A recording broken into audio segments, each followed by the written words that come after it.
Hey, my friends, what's good? Derek here from Bomb Socks with another week of Bomb Bites, where we feast upon the words of Christ. And as always, we do it one bite at a time. So this week, we get the awesome opportunity to go through sections 3, 4, and 5 of the Doctrine and Covenants. And we've got some amazing episodes from our Bomb Bites video collection to help you really enjoy and get into these sections. And of course, if you haven't already, you got to go check out our amazingly comfortable gospel-themed socks at bombsocks.com. Godspeed, friends, and enjoy the episode. So section 5 has everything to do with our good friend, Brother Martin Harris, keeping in mind back in section 3 all the difficulties that came with the loss of the 116 manuscript pages. Again, Martin's a good guy, so I can imagine what this did to him, his self-worth, and just some struggles with that. Joseph was chastised by the Lord in section 3, but was reminded that God is merciful, and if he will repent, he will be again called to what he was asked to do. So Martin goes to Joseph in section 5 and just is like, will the Lord forgive me through this process? Well, you go, and in this section right here, it mentions actually as you go through there, how there will be 3 witnesses the Lord brings up, 3 witnesses to the place. And Martin, of course, wants to be one of those 3 witnesses. Well, you look at verse number 24, and it says, behold, I say unto him, and this is to Martin, he exalts himself and doesn't humble himself sufficiently before me. But if he will bow down before me and humble himself in mighty prayer and faith in the sincerity of his heart, then will I grant unto him a view of the things which he desires of me. Later on in that section, you go to verse 32, it says, now because I foresee the lying in wait to destroy thee, there's a warm fuzzy, yea, I foresee that if my servant Martin Harris humbleth not himself and receive a witness from my hand, that he will fall into transgression. So humility is a big thing for Martin Harris, as it is for all of us. Really, if we want to see certain things in our life, you go back to verse 24, apply that to whatever you are going through in your life. If you and I will not exalt ourselves, but we'll humble ourselves before the Lord, bow down before him and acknowledging that he is God and he can do what he says he can do. Again, remembering that he doesn't need us to bow before him. It's not like he is this ruler who is just bow before me type of ruler. That's not the God that I believe in. He doesn't need our devotion, but we need to be devoted to him. That's such an important thing here. And if we do that, then we will get a vision of the things that we want to see in our lives. If we will approach him with humility. And I think that's a great little message there. Along those lines, go all the way down to verse 34. Verse 34 has always been a favorite verse of mine. I've had some great experiences, some very personal experiences with this verse. Now, 33 actually sets it up and says, there are many who lie in wait to destroy thee from off the face of the earth. And for this cause, that thy days may be prolonged, I've given unto thee these commandments. So Joseph, I've given these things so that you can basically stay alive through this. Verse 34, yea, for this cause I have said, stop and stand still until I command thee, and I will provide means whereby thou mayest accomplish the thing which I have commanded thee. So that idea of stopping and standing still. Let me give you a few verses right over here, if we could. So some of these verses are great verses. I would invite you to take time and really study through them with this idea of stopping and standing still and allowing the Lord to do what he does so well. Now, after you've looked up these verses, I want to share with you a video that always, for me, and I'm not an incredibly emotional person, but it always gets me. If you're familiar with the Norwegian singer Sissel, a couple years ago, I think it was just fairly recently, she sang with the Tabernacle Choir, and she did a song called Slow Down. And if you've heard this song, you know what I mean when this hits you in the feels pretty hard. But keeping in mind this idea of understanding who God is and what he does and why he does it so well. So look up these verses and then watch this video and we'll come back and finish it up. In the midst of my confusion,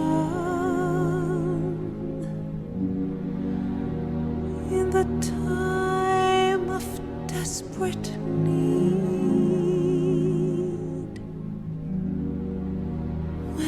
thinking not too clearly, a gentle voice does intercede.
his voice and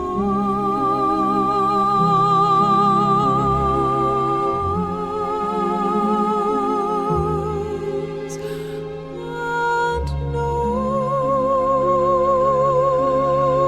that he is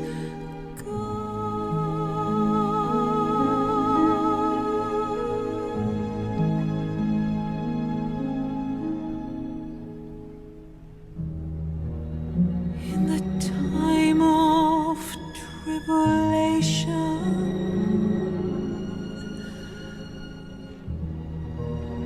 when I'm feeling so unsure,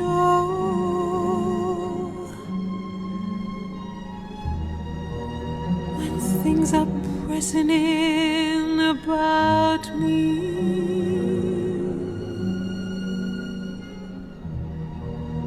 comes a gentle voice, so still, so pure.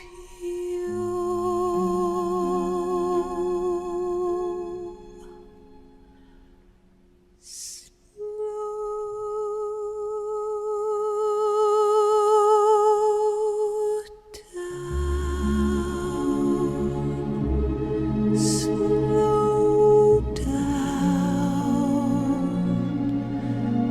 be still, my child, be still and wait on the Spirit of the Lord. Slow down and hear his voice and know that he is God,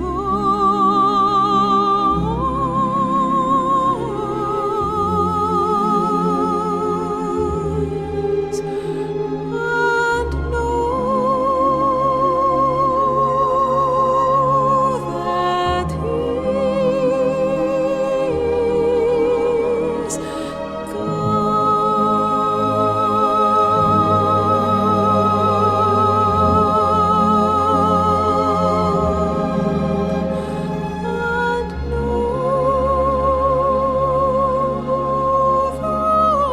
that he is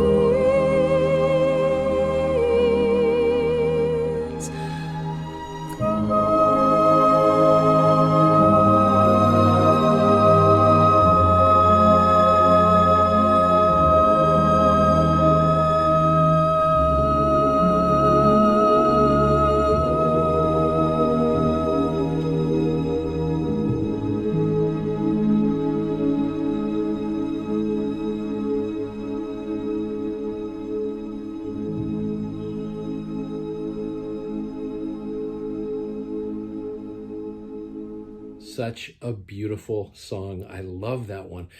It reminds me just to slow down, to just, like it says in this section, stop and stand still until the Lord commands us, and then he will provide for us means to accomplish the things that he commands us. One of the footnotes to that verse is 1 Nephi 3:7. And so I love that. So I would recommend to you, and this is a perfect setup for what we're studying next week in the Doctrine and Covenants with sections 6 through 9, which are all about personal revelation with Oliver Cowdery and other ways that we need to learn personal revelation in our lives. So if we can remember to stop and stand still and to humble ourselves, we really will experience what we need to, and we'll be able to see the things that we desire to see in our lives. Anyway, I hope that helps you out. I hope it's been a good message for you, and I hope you've had a good week with us. We appreciate, again, your patience as we took a couple of days off. There's been 3 messages this week, but hopefully they've blessed your lives. Thanks so much for liking these videos. Thanks for sharing these videos, and thanks for subscribing. And like I said, check out our socks, BOM-socks.com. Godspeed. See you tomorrow. Take care, friends. Bye-bye.